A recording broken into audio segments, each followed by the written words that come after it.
بسم الله الرحمن الرحيم.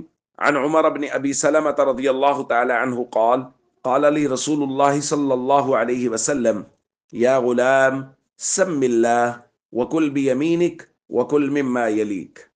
رواہ البخاری۔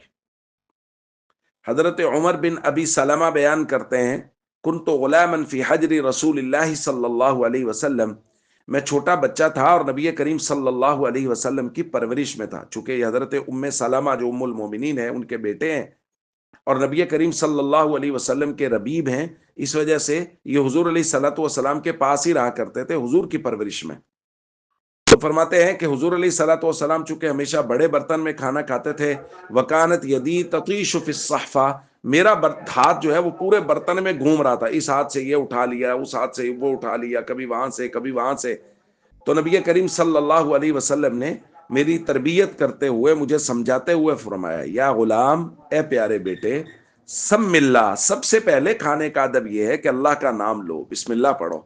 دوسرا، وکل بیمینک، اپنے دائیں ہاتھ سے کھاؤ، یعنی ایسا نہیں ہے کہ اس ہاتھ سے یہ اٹھا لیا اس ہاتھ سے وہ اٹھا لیا، بلکہ صرف دائیں ہاتھ سے کھانا کھاؤ۔ اور تیسرا فرمایا وکل مما یلیک، اور اپنے سامنے سے کھانا کھاؤ، یہ بھی کھانے کا ادب ہے۔ بڑے برتن میں کھانا ہے تو صرف اور صرف اپنے سامنے سے کھانا کھاؤ۔ دوستو، یہ خوش قسمت صحابی ہیں حضرت عمر بن ابی سلمہ، جو نبی کریم صلی اللہ علیہ وسلم کی پرورش میں وقت گزارے ہیں۔ حضور علیہ الصلوۃ والسلام خود ان کی تربیت فرما رہے ہیں۔ اس روایت سے ایک بات تو ہمیں یہ بہت وضاحت سے معلوم ہو گئی کہ چھوٹے بچوں کی تربیت کرنا گھر کے افراد کی ذمہ داری ہے، والدین کی ذمہ داری ہے۔ جس طرح فرائض کے علم وہ تو فرض ہے اولاد کو سکھانا، اسی طرح آداب، کھانے کے آداب، دینی آداب، اور اسی طرح بچوں کی دینی تربیت کرنا، نبی کریم صلی اللہ علیہ وسلم نے چھوٹی عمر سے ہی بچوں کی تربیت کرنا شروع کر دی تھی، جیسا کہ اس روایت میں ہمیں معلوم ہو رہا ہے۔ اور اس کے ساتھ ساتھ حضور علیہ الصلوۃ والسلام نے کھانے کے 3 اہم ادب بیان کیے۔ نمبر 1، اللہ کا نام لے کے کھاؤ، سم اللہ۔ دوسرا، کل بیمینک، دائیں ہاتھ سے کھاؤ۔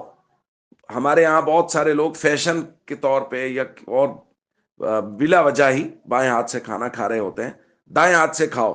اور تیسرا، حضور نے فرمایا اپنے سامنے سے کھاؤ، اگر کسی بڑے برتن میں ہے اور 2-4 لوگ مل کے کھا رہے ہیں تو اپنے سامنے سے کھاؤ، یہ بھی کھانے کا ادب ہے۔ تو ہمیں ان آداب کا خود بھی خیال کرنا چاہیے اور اپنے بچوں کی بھی آداب کے اعتبار سے، دین کے اعتبار سے تربیت کرتے رہنا چاہیے۔ السلام علیکم ورحمۃ اللہ وبرکاتہ۔